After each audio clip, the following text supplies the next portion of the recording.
Hello मेरे प्यारे भाई बहन, आप लोगों का नई बुक क्लास 7 सोशल साइंस यानी कि सामाजिक विज्ञान हमारे अतीत भाग 2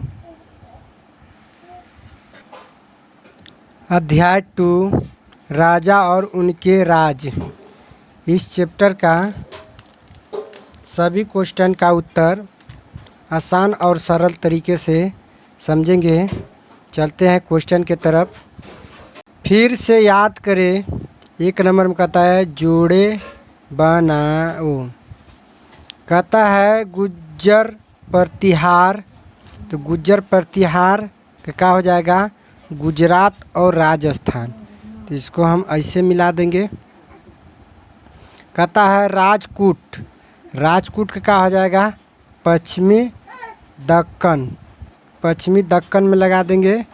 कहता है पाल, पाल का क्या हो जाएगा? बंगाल, इसको हम बंगाल में लगा देंगे।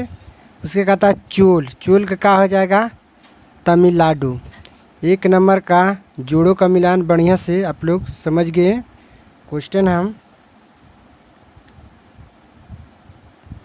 2 समझेंगे। कहता है त्रिपक्षीय संघर्ष में लगे तीनों पक्ष कौन कौन से थे? तो इसको हम 2 नंबर का उत्तर हम यहाँ से तर्क करेंगे। कहता है गुज्जर प्रतिहार, एक हो गया राजकूट, और तीसरा है पाल वंशों के शासक सदियों तक कनौज के ऊपर नियंत्रित को लेकर आपस में लड़ते रहे। चूँकि इस लंबी चली लड़ाई में 3 पक्षीय थे, इसलिए इतिहासकारों ने प्रायः इसकी चर्चा त्रिपक्षीय संघर्ष के रूप में किया है। इस तरह से क्वेश्चन हम 3 देखेंगे। कहता चोल साम्राज्य के सभा की किसी समिति का सदस्य बनने के लिए आवश्यक शर्तें क्या थी? 3 नंबर का तर्क हम यहाँ से करेंगे। सभा की सदस्यता के लिए इच्छुक लोगों को ऐसी भूमि का स्वामी होना चाहिए जहाँ से भूस्वराज वसूला जाता है। उनके पास अपना घर होना चाहिए। उनकी उम्र 35 से 70 के बीच होनी चाहिए। उन्हें वेदों का ज्ञान होना चाहिए। उन्हें प्रशासनिक मामलों की अच्छी जानकारी होनी चाहिए और ईमानदार होना चाहिए।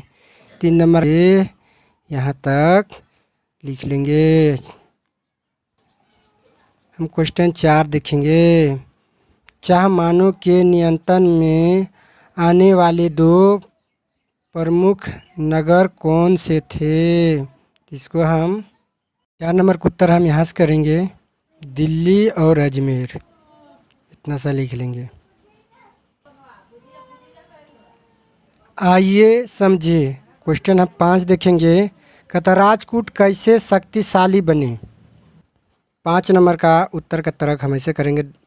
दक्कन में राजकूटों का था।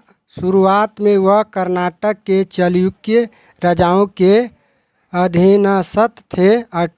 8वीं सदी के मध्य में एक राजकूट प्रधान दंती दुर्गा ने अपने चालुक्य स्वामी की अधीनता से इनकार कर दिया। उसे हराया और हिरण्यगर्भ, शाब्दिक अर्थ सोने का गर्भ, नामक एक अनुष्ठान किया। जब यह अनुष्ठान ब्राह्मणों की सहायता से संपन्न किया जाता था तो यह माना जाता था कि इससे याजक जन्मा क्षत्रिय न होते हुए भी क्षत्रिय के रूप में दोबारा क्षत्रिय तत्व प्राप्त कर लिया। 5 नंबर की यहाँ से यहाँ तक उत्तर लिख लेंगे। देखेंगे 6 नंबर। यह राजवंशों के स्वीकृति हासिल करने के लिए क्या किया? 6 नंबर का तर्क हम ऐसे करेंगे, नए राजवंशों ने स्वीकृत हासिल करने के लिए निम्न कार्य किए। पहला पॉइंट है, राजा लोग नए राजवंशों के अपने मातहत था समांतर के रूप में मान्यता देते थे।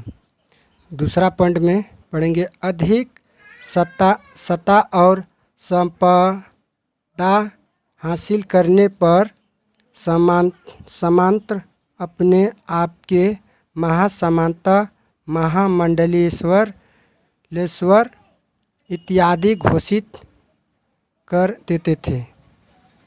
तीसरा पॉइंट में कहता है, कभी कभी वे अपने स्वामी के आधिपत्य से स्वतंत्र हो जाने का दावा भी करते थे। पॉइंट चौथा में लिखेंगे, अनमी परिवारों के ने अपनी राजशाही कायम करने के लिए सही कौशल का इस्तेमाल किया।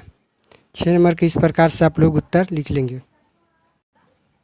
आइए 7 नंबर देखेंगे, तमिल क्षेत्र में किस तरह की सिंचाई व्यवस्था का विकास हुआ। इसको हम 7 नंबर का उत्तर हम यहाँ से तर्क करेंगे, कई जगहों पर फसलों की सिंचाई कृत्रिम रूप से करना जरूरी था। सिंचाई के लिए कई परिस्थितियाँ अपनाई जाती थी। कुछ इलाकों में कुएं खोदे गए, कुछ अन्य जगहों में बारिश के पानी को इकट्ठा करने के लिए विशाल सरोवर बनाए। आप देख सकते हैं यह विशाल सरोवर है बारिश का पानी इकट्ठा करने के लिए। इसको हम यहाँ से गए स्मरण रहे कि सिंचाई के काम में योजनाओं की ज़रूरत होती है, जैसे श्रम और संसाधनों का व्यवस्थित करना, इस कामों की देखरेख करना और यह तय करना कि पानी का बंटवारा कैसे किया जाए। अब यहाँ से लिख लेंगे। आइए 8 नंबर के देखेंगे क्वेश्चन को, चोल मंदिरों के साथ कौन कौन सी गतिविधियाँ जुड़ी हुई थी। इसको देखिए, 8 नंबर के उत्तर का तर्क हम यहाँ से करेंगे, चोल मंदिर अक्सर अपने आसपास के विकसित होने वाली बस्तियों के केंद्र बन गए। यह शिल्प उत्पादन के केंद्र थे। ये मंदिर शासकों और अन्य लोगों द्वारा दी गई भूमि से भी संपन्न हो गए थे। इस भूमि की उपज उन सारे विशेषज्ञों का निर्वाह करने में खर्च होती थी जो मंदिर के आसपास रहते और उसके लिए काम करते थे। पुरोहित, मालाकार, उसके बाद वारची, मेहतर, संगीतकार, नर्तक इत्यादि। दूसरे शब्दों में मंदिर श्री पूजा आराधना के स्थान नहीं थे, वे आर्थिक, सामाजिक और सांस्कृतिक जीवन के केंद्र भी थे। मंदिर के साथ जुड़े हुए शिल्पों में सबसे विशिष्ट था कायम प्रतिमाएं बनाने का काम होता था। समझिए कि मंदिर से लोगों को आर्थिक और सामाजिक मतलब कमाई भी होने लगा। समझिए। क्वेश्चन हम 9 देखेंगे, मानचित्र 1 को दोबारा देखें और तलाश करें कि जिस प्रांत में आप रहते हैं उसमें कोई पुराने शाही या राजाओं के राज थे या नहीं। तो इसको हम देख सकते हैं। नंबर इस चित्र है, यहाँ देखते हैं इप प्राथा और उसके बाद कनौज। तो यहाँ देख सकते हैं यहाँ से बनारस। तो इसको हम इसका उत्तर हम यहाँ से देखिए 9 नंबर का उत्तर हम यहाँ से ऐसे करेंगे, मानचित्र 1 के अध्ययन से यह ज्ञात होता है कि जिस राज्य में हम रहते हैं वह पाल नामक राजशाही शासन थी, जिसे हम बिहार बंगाल के नाम से ज्ञात है। 9 नंबर का उत्तर ऐसे आप लोग लिख लेंगे।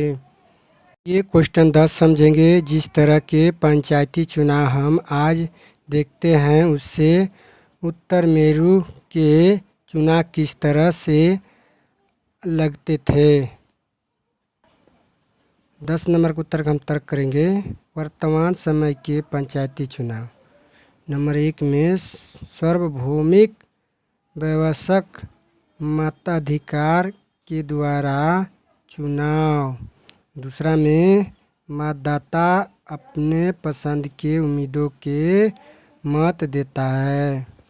उसके बाद हम देखेंगे इसमें उत्तर मेरू के चुनाव देखेंगे। उत्तर मेरू के चुनाव देखेंगे। इसमें एक में कह रहा है लॉटरी परिषद द्वारा विभिन्न समितियों के सदस्य चुने जाते थे।